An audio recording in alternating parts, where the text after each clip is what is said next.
One National Post is reporting majority of Canadians want an end to the blockades, support police intervention, poll finds. And yeah, it's quite interesting. A majority, I don't like polls because I think they can be massaged to say pretty much anything. And anyway, regardless, here we go. A majority of Canadians believe crippling rail blockades in the country are not justified and support police intervention, according to a new poll. The majority views appear to reflect conservative thinking, with Andrew Scheer in question period on Wednesday deploying the same language that got him banned from a meeting with the Prime Minister. Now, I think there's a difference between not being invited, being disqualified, to use Trudeau's words, and being banned. I mean, really? Here's a quote, "These radical activists have erected these blockades because they want to shut down our resource center," said the Conservative leader. "The Prime Minister is showing incredible weakness by refusing to do anything about this." Prime Minister Justin Trudeau responded by decrying rhetorical games and short-term politics.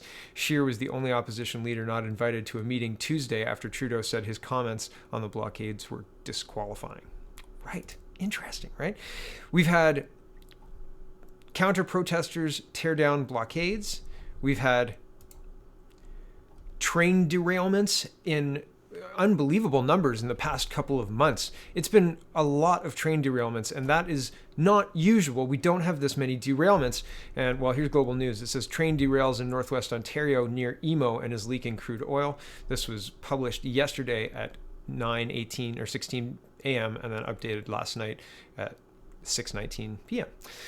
A train has derailed near northwest Ontario town, and several of the rail cars are leaking crude oil. CN Rail confirmed the derailment Wednesday morning and said Highway 602 had been blocked. The derailment happened at about 8:30 p.m. Eastern Time Tuesday. Emo is 136 kilometers southeast of Kenora, near the Canada-U.S. border.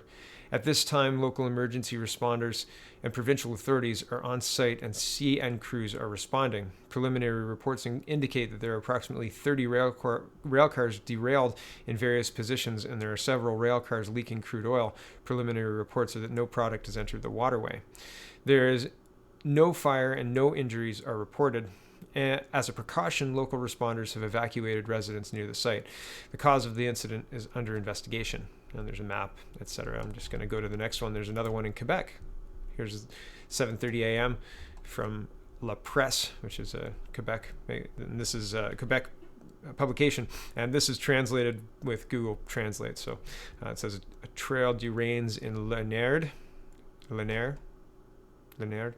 Sorry if I've got that wrong. A train derailment occurred today near Sainte Marie Salome in Lanière region. I've got that all wrong. I'm sure it's awful. Sorry, I apologize for the slaughter of the names. Anyway, here we go. The incident took place during the night of Tuesday to Wednesday at 12:45 p.m., confirms the Canadian National CN, which sent teams on the spot early this morning. 2 cars derailed, leaving no injuries. They did not carry dangerous goods and no fires were reported. However, the event remains under investigation in order to determine the cause. Here's a little story. Fundamentally, I think that the Tories, even if they the headline says Tories could hold a vote of non-confidence against the Liberals Thursday. That's today. And 43 seconds ago? Wow, I got there quick. Fundamentally, I think a no confidence vote fails. And I've read reports that the Bloc and the NDP would be silly to not bring down the Liberal government right now. They made a better case for the NDP short-term loss for long-term gain, bringing the government down now. But I don't think so. I think Trudeau only needs either the NDP or the Bloc, or even a small number of both, right? Half of each, to vote with them. And essentially they've got the 170. You need 170 votes to carry a motion of non-confidence, right? A majority of the House. Mr. Scheer controls 121. Mr. Trudeau controls 158. And the NDP have enough to put them over the 170. The Bloc have enough to put them over the 170. And there are three green votes that will likely go to Trudeau. So the chances of the government falling over this are minimal to me, right? Although I think governments have fallen for less in the past. I think this crisis is self-made by Trudeau. He was on vacation when it started. He made no action to stop it. And when he did do a speech on it, he made it about reconciliation and not rule of law, not following through with the actions that government intent on maintaining the citizens' rights of having, I mean, a running railroad, goods being transported to market from the farmers and goods being transported to where they're supposed to get to on time, etc. Like, this is the cornerstone of Western society, right? Like, without that, we don't have, I mean, the modern grocery stores, without the supply chain stuff. And I mean, don't get me started on China.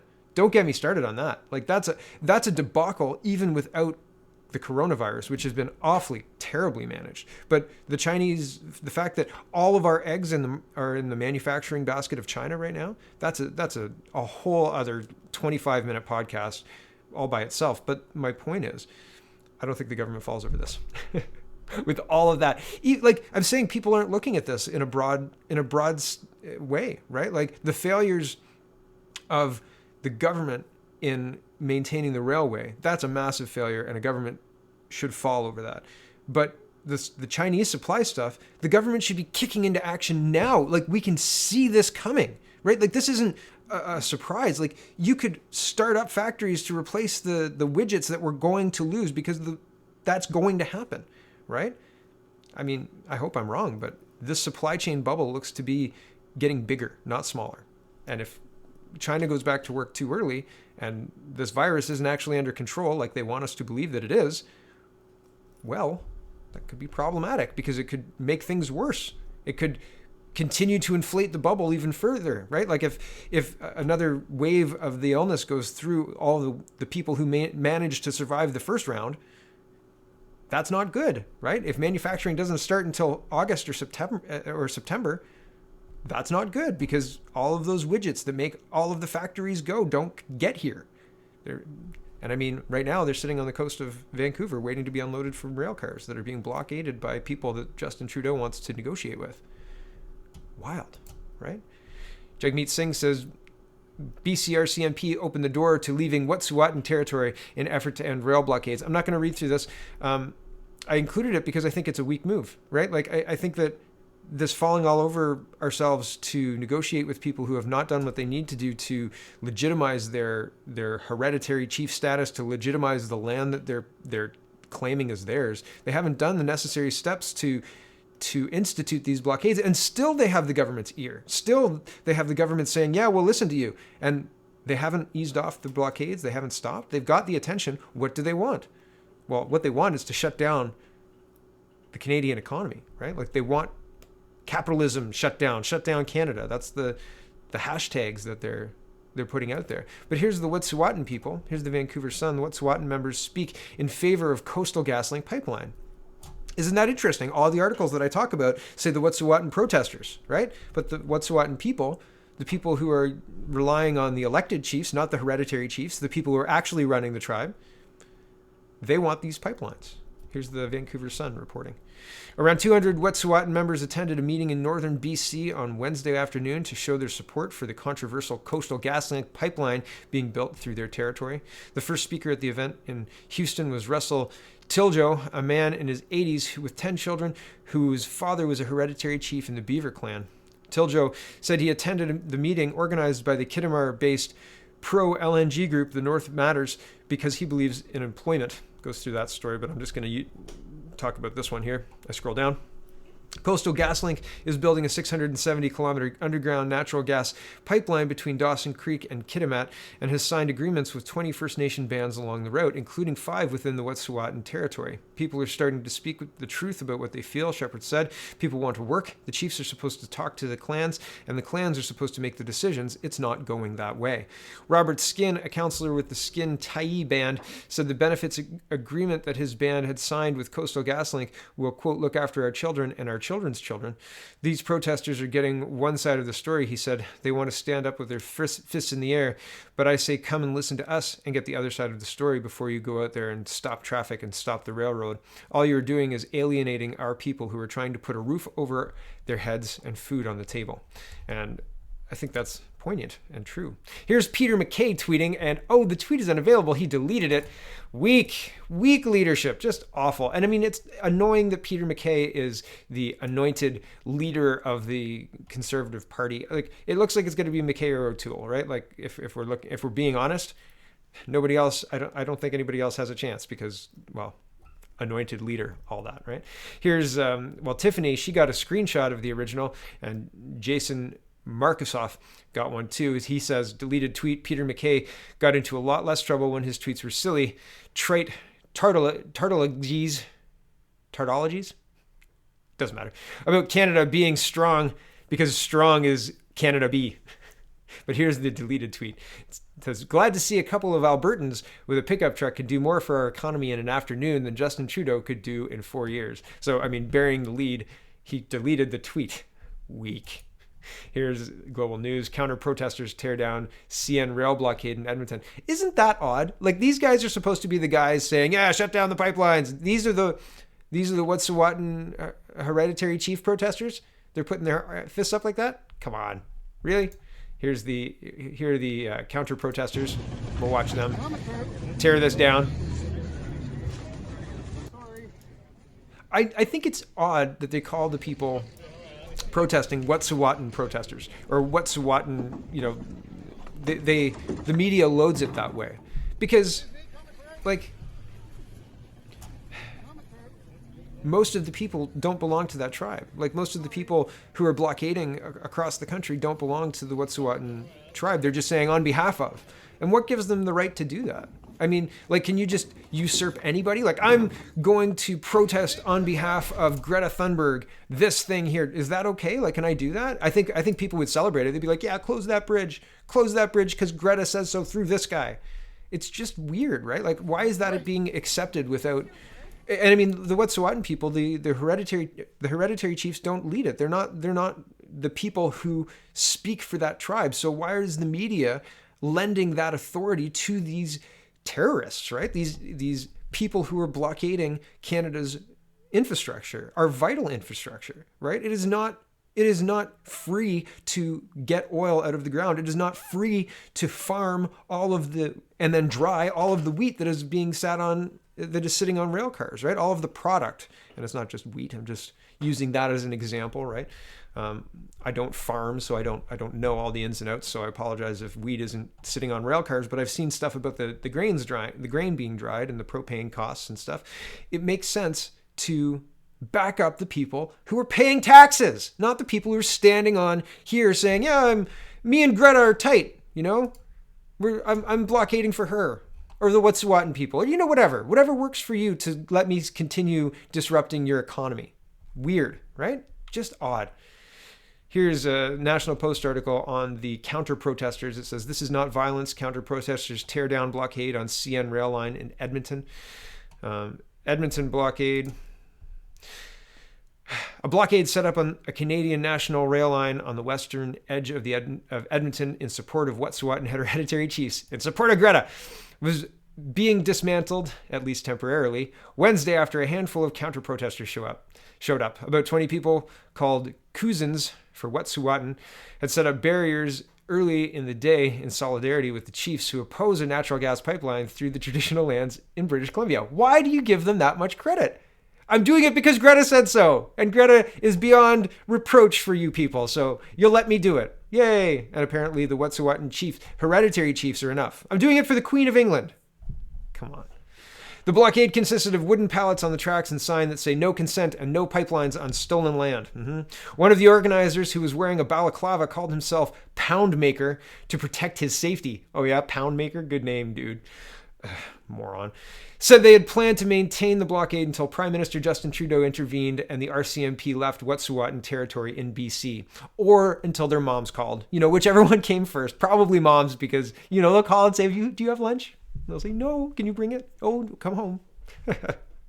Confrontations with the counter-protesters at the site, however, led Poundmaker and the others to abandon the blockade. They said they wanted to keep it peaceful. Yeah, Poundmaker didn't rule out erecting. I mean, just laughably stupid, right? Like, what a dumb name. Anyway, didn't rule out erecting a blockade again at the site or somewhere else. Quote, Site 1 wasn't the only site we had in mind. Good one, Poundmaker. Wet'suwet'en protesters linked arms in front of their camp as a few counter-protesters tried to remove pallets and other materials from the tracks. Quote, "This is the violence. See, this is the violence," said a protester who had his face covered. "This is not violence. I'm just trying to remove some garbage," a counter-protester responded. Guy Simpson, an oil field worker from Leduc, Alberta, said he decided to show up at the blockade after seeing it on social media. "One blockade at a time. I'll clean it up," he said, after loading some items from the camp onto his pickup truck. "Bravo, sir. You should get a medal."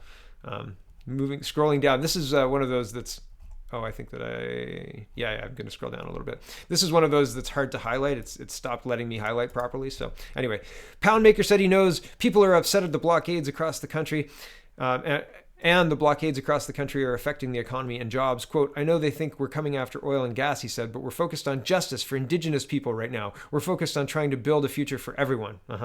CN said in a statement earlier Wednesday that CN police and local police had responded to the blockade. Later in the day, an Edmonton judge granted the company a 30-day injunction applying to all rail lines in Alberta. CN lawyers had argued that the company has nothing to do with the dispute and is being hurt economically by the blockades. Lawyers said a train was bearing down on the blockades at 4:30 a.m. when CN received an anonymous phone tip about the protest on the tracks. The train stopped 20 cars short of the blockade. They said the blockade had held up 14 trains by lunchtime, backing up traffic and threatening perishable and hazardous goods. Alberta Justice Minister Doug Schweitzer said he expects police to enforce the order on any other blockades. Quote, "Albertans will not be economic hostages while lawbreakers block critical infrastructure such as rail lines," he wrote on Twitter. Premier Jason Kenney, who's been critical of the blockades popping up across the country, said he expects police to respect and enforce court orders. He planned to be on an afternoon conference call with all of Canada's premiers about the blockades. "These illegal blockades, there is people losing their jobs, blue-collar people, vulnerable people," he said in Calgary. "What is happening here is anarchy." Yes, and here is what happens when the rule of law breaks down. What happens when the police don't do their jobs? Here it is.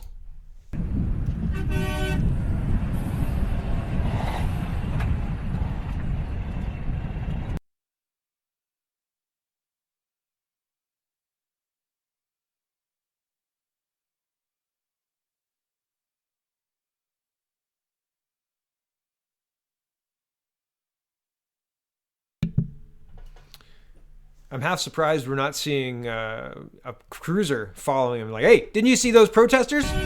You almost hit those guys. They're on the road. Get them off the road. It doesn't make any sense." Last coronavirus little bit. Canadians aboard coronavirus-ridden cruise ship to return home tonight. Yay. I've said my piece about the coronavirus. It's terrible, being awfully mishandled.